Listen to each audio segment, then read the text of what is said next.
নির্বাচন কমিশন বলতে লজ্জা করে, এরা নির্যাতন কমিশন বললেই ভালো হয়। এই জ্ঞানেশ কুমার বিজেপির আঙুলে হিলান নিতে মুসলমান সংখ্যালঘু কোথাও ঘটি কোথাও বাঙাল যেভাবে লাগিয়ে দেওয়ার চেষ্টা চলছে। গোমূত্র গোবর খেয়ে কৃতদাস গোলামে পরিণত হয়েছে।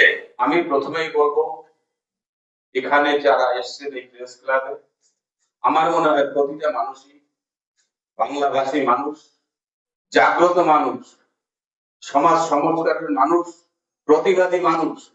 আপনাদের সবাইকে প্রণাম ভালোবাসা জানিয়ে আমি শুধু এটুকুই বলবো, জাগো বাঙালি জাগো, বলা হয় মানুষ। আজ নির্বাচন কমিশন বলতে লজ্জা করে, এরা নির্যাতন কমিশন বললেই ভালো হয়।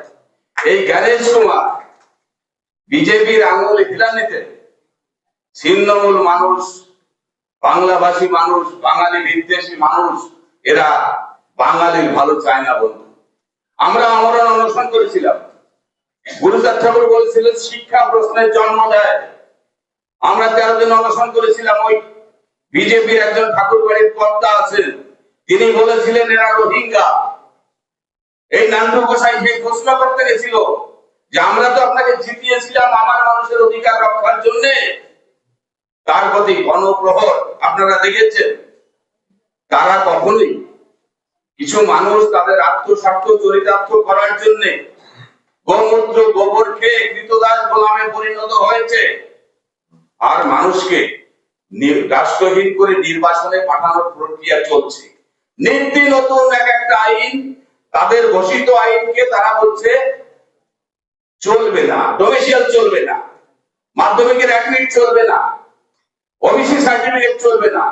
মানুষের জীবন নিয়ে সিনেমিনি খেলে চক্রান্ত করে বাংলা দখল করে, আমি বলবো আপনাদের, তারা চায় ভারতবর্ষের বাবা সাহেবের যে সংবিধান, এই সংবিধান তারা আগামী দিন রাখবে না, মনোরবিধান মনোসংগীত আনতে চায়, যাতে অন্তত ভারতবর্ষের মূল নিবাসী বহুজন এসসি এসটি ওবিসি মানুষ, এই মধ্যম মানুষের আগামী দিন আবার দাসত্ব কৃতদাস গোলাম বানানোর কল্পনা আমি অন্তত আমার মধ্যম সমাজ এসসি এসটি ওবিসি ভারতের মূল নিবাসী এবং বাংলাভাষীদের বলবো, বাঙালি ভাইদের বলবো, বাঙালি জাগো, প্রতিবাদ করো, রাস্তায় নামো, অবরোধ হোক।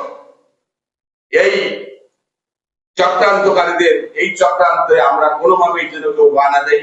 সকলে ভালো থাকবেন, সুস্থ থাকবেন। জয় হরিচাঁদ, জয় হরিচাঁদ। আমার নাম রঞ্জিত ভাই, মা মমতা ঠাকুরের নেতৃত্বাধীন অল ইন্ডিয়া মতীয় মহাসংঘের গোসাই পরিষদের সম্পাদক।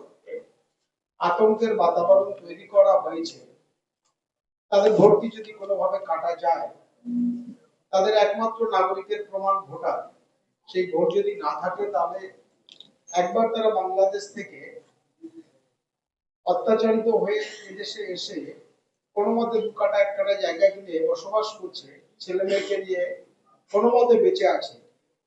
ভারতবর্ষের একমাত্র নাগরিকের যে প্রমাণপত্র ভোটার, সেইটুকু যদি কেড়ে নেওয়া হয়, তাহলে আগামী দিনে তাদের অবস্থান কোথায় যাবে, এই আতঙ্কে তিনি আত্মহত্যা করেছেন।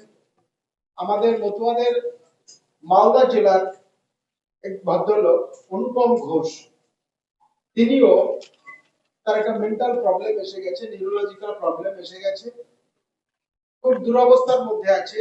এটা নিয়ে এতটা প্যানিক তৈরি হয়েছে, এতটা আতঙ্ক তৈরি হয়েছে, এবং আমার যেটা মনে হয়েছে সারা ভারতবর্ষ জুড়ে শুধু মতুয়া, দলিত, আদিবাসী মানুষদের সমস্যা নয়, কৃষক থেকে শুরু করে, মহিলা থেকে শুরু করে সর্বস্তরের মানুষের সমস্যার মূলে কেন্দ্রের বিজেপি সরকার, এবং যার মূলে রয়েছে আরএসএস। আরএসএস এর মূল লক্ষ্য ছিল সারা ভারতবর্ষে দলিত, আদিবাসী, মতুয়া এবং সংখ্যালঘু নিধন। 1925 সালে তাদের জন্ম হয়েছিল। মূলত এই তিনটে উদ্দেশ্য ছিল, তার মধ্যে মূল উদ্দেশ্য হচ্ছে দলিত, মতুয়া, সংখ্যালঘু, তাদের কি করে ধ্বংস করে দেওয়া যায়। আরএসএস এর সেই ঘোষিত সিদ্ধান্তকে বিজেপি কার্যকর করছে। তো আমরা যতক্ষণ না পর্যন্ত এই ভারতবর্ষ থেকে আরএসএস কে নিষিদ্ধ না করতে পারবো এবং বিজেপি নামক এই রাজনৈতিক দলটিকে ভারতবর্ষ থেকে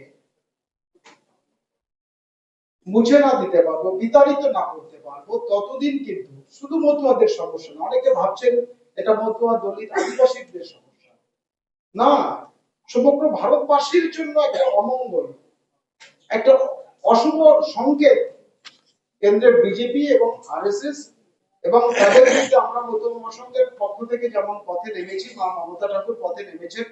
আমরা জাতি, ধর্ম, বর্ণ নির্বিশেষে যারা ভারতকে সম্প্রীতির দেশ হিসাবে দেখেছে, হিন্দু, মুসলিম, খ্রিস্টান, বৌদ্ধ, শিখ, দলিত, আদিবাসী আমরা একসঙ্গে বসবাস করেছি। আমাদের এ যাবৎকাল কখনো কোনো সমস্যা ছিল না।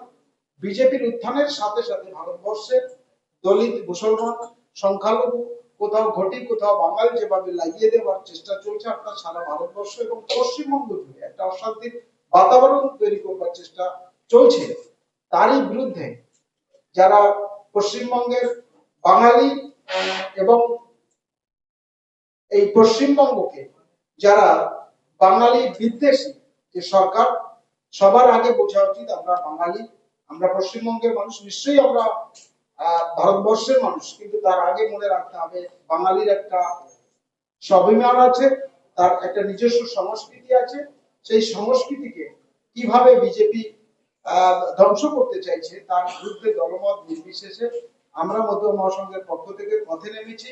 আমরা ভারতবর্ষের সর্বস্তরের মানুষ যারা দেশকে ভালোবাসে, পশ্চিমবঙ্গকে ভালোবাসে, এই দেশের মানুষকে ভালোবাসে, দেশের শান্তি সম্প্রীতি বজায় রাখতে চায়, তাদের সকলকে বলবো আসুন আমরা ঐক্যবদ্ধভাবে এই বিজেপি এবং আরএসএস এর বিরুদ্ধে লড়াইয়ের ময়দানে নামি। আমরা অল ইন্ডিয়া মধ্য মহাসংঘের পক্ষ থেকে এই আবেদন রাখছি।